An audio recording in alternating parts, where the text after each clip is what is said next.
You open your eyes for the first time, and here we are. You've just been born on the asteroid of Polis Massa, deep in the outer rim. Congratulations. Except nobody's celebrating. Your mother, Padmé Amidala, former queen and senator of Naboo, is dying on the operating table. Medical droids swarm around her, monitoring vitals that are plummeting by the second. She's lost the will to live, one of the droids announces, which is honestly a pretty brutal thing to say out loud in front of a newborn. Your father isn't here. Well, technically he is, but the man who choked your mother into unconsciousness just a few hours ago isn't exactly in a position to cut the umbilical cord. He's currently being fitted for a black suit and a respirator on a lava planet somewhere. His new name is Darth Vader. Your mother holds you just long enough to whisper, "Leia," before she dies. You have a twin brother named Luke, but you won't know that for another 2 decades. The Jedi watching over your birth, a little green one and a bearded one, have decided to separate you two immediately. Because apparently the best way to hide Force-sensitive children from the most powerful Sith Lord in the galaxy is to scatter them across the universe like spare change. Luke gets shipped off to a moisture farm on Tatooine. You get handed to Senator Bail Organa of Alderaan. On paper, you've won the lottery. You're going to be a princess. But don't get too comfortable. Your childhood on Alderaan is about as idyllic as it gets in a galaxy ruled by a fascist empire. The Organas raise you in a palace overlooking lush green mountains. You have tutors, servants, and a family that genuinely loves you. But there's something they're not telling you. Your adoptive father knows exactly who you are. He's raising the secret daughter of Darth Vader while quietly funding a rebellion against everything her biological father represents. No pressure, kid. At age 10, you're kidnapped. Mercenaries hired by an Imperial Inquisitor snatch you from the forest near your palace and use you as bait to lure out a Jedi named Obi-Wan Kenobi. It works. Obi-Wan rescues you, but not before you're interrogated in a literal torture facility. You're 10 years old, and you've already been used as bait, tied up, and interrogated by space Nazis. Welcome to being a Skywalker.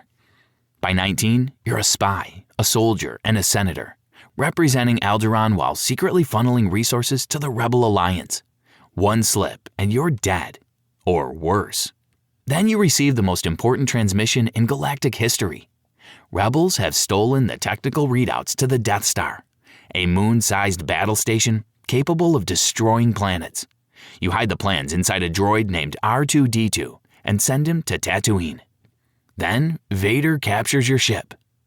"I'm a member of the Imperial Senate on a diplomatic mission," you tell him. He doesn't buy it. You're dragged onto the Death Star and thrown into a cell. Then, Vader returns with a friend. It's a black spherical droid covered in needles, an ITO interrogation unit. It injects you with chemicals that lower your pain threshold while keeping you conscious. It probes your mind with hallucinogens that make you see your worst fears. For hours, you're writhing on the floor, screaming for mercy that never comes. But you don't break. You don't give up the rebel base. Vader is actually impressed, which somehow makes it worse. Since torture didn't work, Grand Moff Tarkin tries something else. He shows you Alderaan, your home, your family, everything you've ever loved. "I'm going to destroy it unless you tell me where the rebel base is." You're 19. You have seconds to make an impossible choice. You lie. You tell him Dantooine, hoping it buys time. Tarkin smiles. "You see, Lord Vader, she can be reasonable." Then he blows up Alderaan anyway. 2 billion people. Your parents, your friends, your entire culture, gone in a flash of green light while you watch, held in place by the grip of a man who doesn't know he's holding his own daughter. The Dantooine base was abandoned years ago. You knew that. Your lie saved the rebellion. But it didn't save anyone you loved. This is your life now. A princess without a planet. A daughter whose father just helped murder her entire world. And doesn't even know you're related. You're rescued by a farm boy named Luke Skywalker, a smuggler named Han Solo, and a Wookiee. They blast into your cell and you escape through a garbage compactor like amateurs. But hey, it works. The Death Star plans reveal a weakness. Luke destroys it with a single torpedo shot. At the medal ceremony, you're the one placing honors around their necks. You're smiling, but inside you're processing the fact that your entire planet was vaporized 3 days ago, and nobody's even asked if you're okay. There's no time to grieve. There's never time to grieve.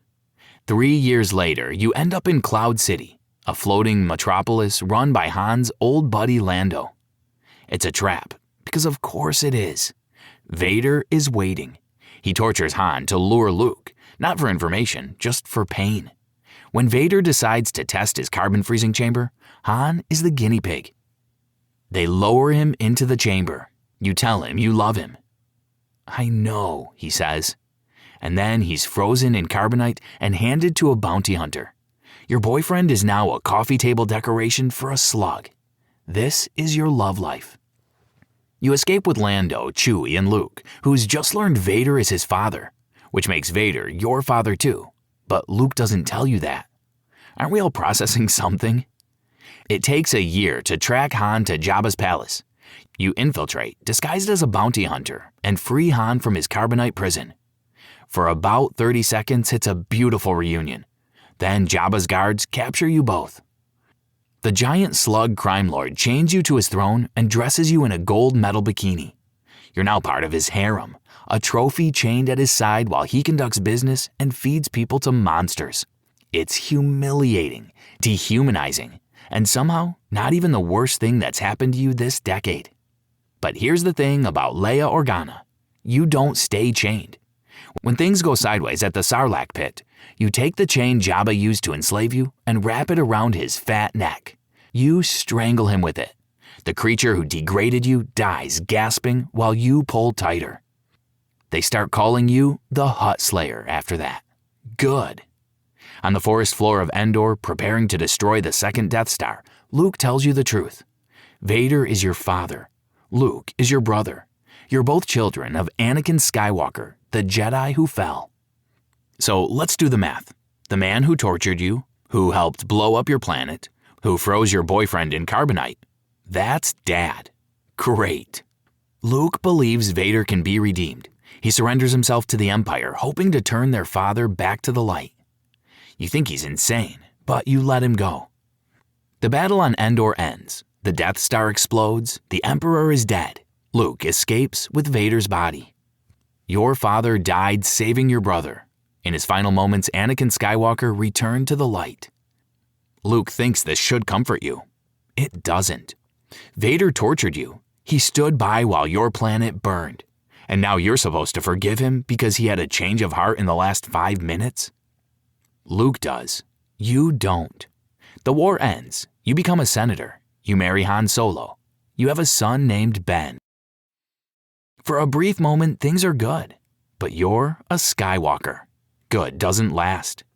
Ben is strong in the Force. Too strong. You sense darkness in him. A void that reminds you of your father. So you send him to train with Luke, hoping the Jedi path will fix whatever's broken inside him. Spoiler, it doesn't. A mysterious figure named Snoke has been whispering in Ben's mind since he was a child. By the time anyone figures it out, Ben has been consumed by rage. He destroys Luke's temple, murders his fellow students, and rebrands himself as Kylo Ren, obsessed with finishing what Darth Vader started. Your son becomes a monster. The family business, apparently.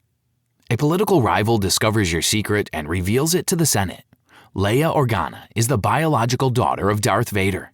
Your career is over in a single news cycle. Decades of service, countless lives saved, and now you're just Vader's kid. You resign, your marriage fractures, and you're left to build the resistance from scratch, trying to stop a fascist resurgence that your own child is leading. Happy retirement. The First Order fires Star Killer Base, Death Star technology scaled up to annihilate star systems. The New Republic is vaporized. You've now watched 2 planet-killing weapons fire, and your son helped pull the trigger. Han tries to reach Ben. He walks onto that bridge face to face with Kylo Ren and begs his son to come home. Ben ignites his lightsaber through Han's chest. Your husband reaches up to touch your son's face one last time, then falls into the abyss. You feel it through the Force. The man you love dying at the hands of the child you raised. There are no words for that kind of grief, so you don't use any. You just keep fighting. Years pass. Your fleet is decimated. You're blown into space during a battle and survive only by reaching out with the Force. It costs you. Your body never fully recovers. But you keep leading because someone has to. Rey and Ben duel on the wreckage of the second Death Star. You feel them through the Force, locked in combat, ready to destroy each other. You have one chance. You reach out to your son across the galaxy. You call his name, his real name, Ben. The effort takes everything you have left. It works. Ben Solo returns. Kylo Ren dies. And so do you. Your body doesn't disappear immediately. It waits. Across the galaxy, Ben Solo sacrifices himself to save Rey. Only then does your body finally fade into the Force. A mother, waiting for her son to come home before she can rest. Even in death, you couldn't stop parenting.